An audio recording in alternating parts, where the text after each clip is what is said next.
Hello everyone, first time మన channel చూస్తుంటే subscribe చేసుకోవడం మర్చిపోవద్దు. వీడియోలోకి వెళ్ళినట్లయితే జ్యోత్స్న నిద్రపోతూ ఉండగా అప్పుడే నిద్రలో మెలుగు వచ్చి చూసేసరికి సూరజ్ తన ఎదురుగా చైర్లో కూర్చొని ఉంటాడు. అది చూసి షాక్ అయిపోయి లేచి చడామడా తిట్టేస్తుంది జ్యోత్స్న. నా రూమ్లోకి ఎందుకు వచ్చావు, అసలు నీకు ఇక్కడ ఏం పని, నీకు చనువిస్తుంటే ఇంతలా అలుసుగా తీసుకుంటావు అనుకోలేదు అని, బయటికి పోతావా పోవా అని చాలా దారుణంగా తిడుతూ ఉంటుంది.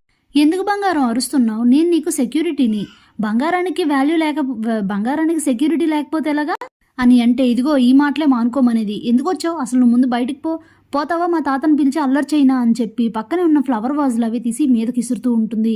అప్పుడే పారిజాతం ఒసే ఆగవే, ఏమైందే నీకు, ఎందుకు ఇలా చేస్తున్నావు అని అంటే, సూరజ్ గడు వచ్చాడని చెప్తుంది. ఏడి ఎక్కడా అని అడిగితే, ఇక్కడే ఉండాలి కదా అని అంటుంది.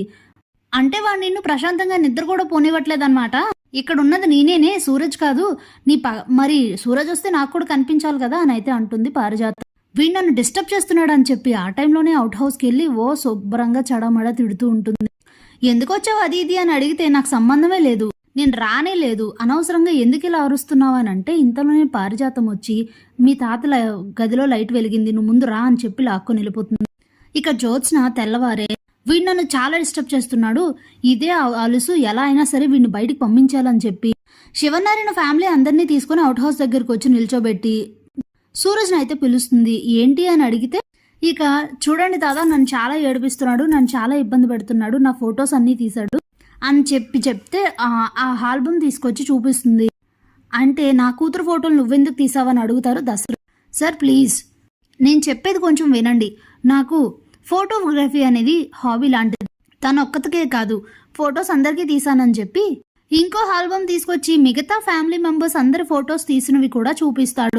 అందరికీ తీశాడు కదా అని అంటే, నన్ను చాలా ఏడిపిస్తున్నాడు, ఎలా తప్పించుకోవాలా అని చెప్పి కావాలని ప్లాన్ చేసి ఉంటాడని చెప్తే, అనవసరంగా నన్ను మాటలు అనొద్దు జ్యోత్స్న గారు అని అంటాడు సూరజ్.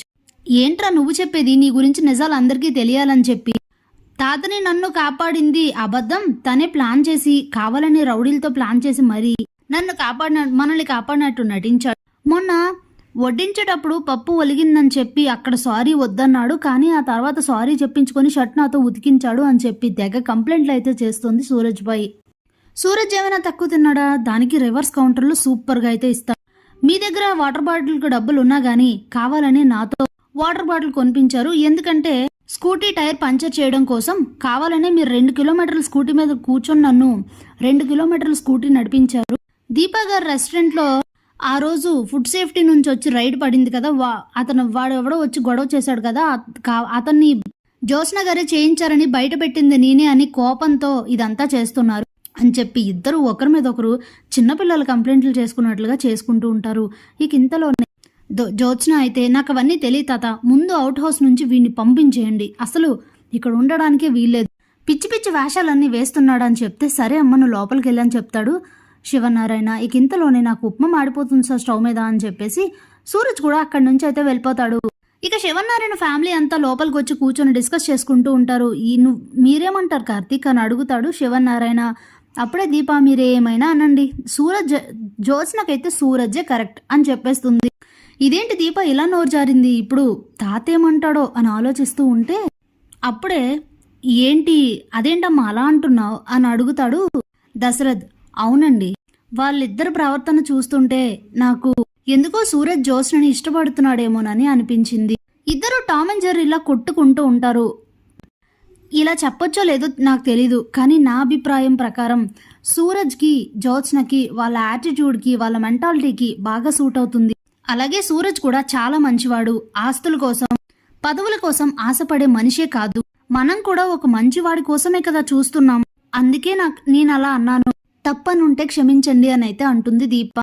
అప్పుడే శివనారాయణ, నువ్వు అన్నది ఏం తప్పు కాదు దీప, ఏం చేయాలో నేను చెప్తాను అని చెప్పేసి ఊరుకుంటాడు శివనారాయణ. ఇక మరుసటి రోజు ఉదయం జ్యోత్స్న అప్పుడే నిద్ర లేచి బయటకు వచ్చి బాల్కనీలో కాఫీ తాగుతూ అవుట్ హౌస్ వైపు చూస్తుంది.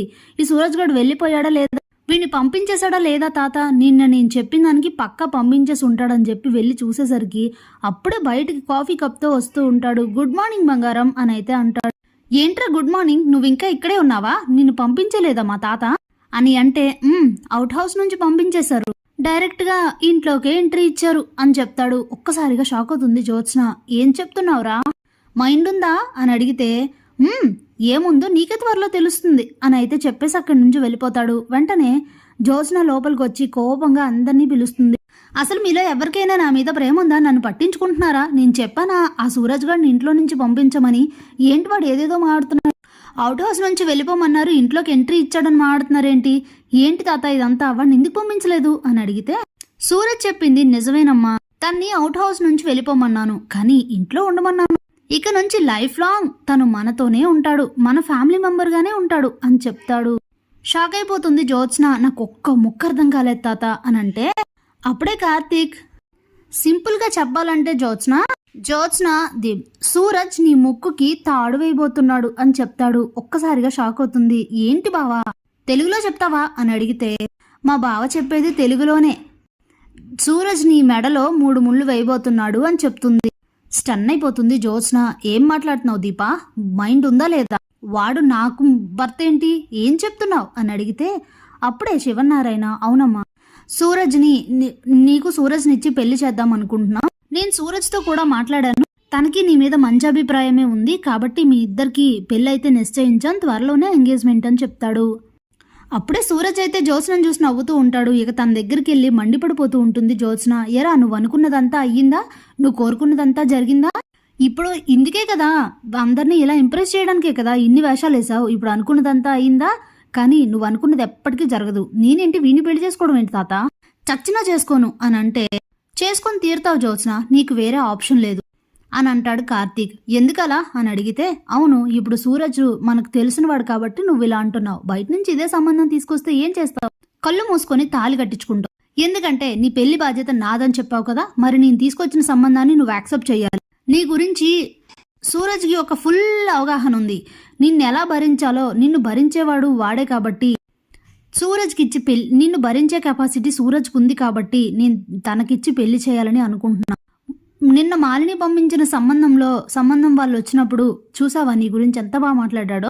ఇంతకన్నా మంచివాడిని, నీ గురించి ఇంత మంచి అభిప్రాయం తన మనసులో ఉంది, ఇంకే కావాలి? చూడు జ్యోత్స్న, జరిగినవన్నీ పక్కన పెట్టి హ్యాపీగా సూరజ్ని పెళ్లి చేసుకొని లైఫ్ని హ్యాపీగా లీడ్ చేయనైతే చెప్తాడు శివనారాయణ. తాత ప్లీజ్ అని అంటే చూడు, మేమందరం ఆలోచించి ఒక నిర్ణయం తీసుకుంటాం. సూరజ్ నీకు సరి అయిన జోడి, ఇద్దరు హ్యాపీగా ఉంటారు. నా మాట విని ఒప్పుకో జ్యోత్స్న అని అడుగుతుంది సుమిత్ర. అప్పుడే దశరథ్ తనని ఒప్పుకోమ్మా అని అడిగితే ఎన్ని సంబంధాలు తెచ్చినా తను ఒప్పుకోదు. మనం ఆల్రెడీ డిసైడ్ అయ్యాం కదా, ఇక జ్యోత్స్నకి పెళ్లి చెయ్యడమే. తన మనసులో ఏముంది అనే దాని గురించి ఆలోచించామంటే ఎప్పటికీ జ్యోత్స్నకి పెళ్లి చేయలేం. ఇక తనతో డిస్కషన్ అనవసరం. జ్యోత్స్న సూరజ్ల పెళ్లి జరుగుతుంది అంతే, ఆఫీస్కి బయలుదేరండి అని చెప్పేసి అక్కడి నుంచి అయితే వెళ్ళిపోతారు. ఈ విషయం మాలినికి పారిజాతం కాల్ చేసి చెప్పగానే ఇదేంటి, నేను జ్యోత్స్నని అడ్డు పెట్టుకుని ఒక ఆట ఆడదాం అనుకుంటే అనవసరంగా ఇప్పుడు ఇది పెళ్లి చేసేసుకుంటే ఎలాగా అని ఆలోచిస్తూ ఉంటుంది. Thanks for watching.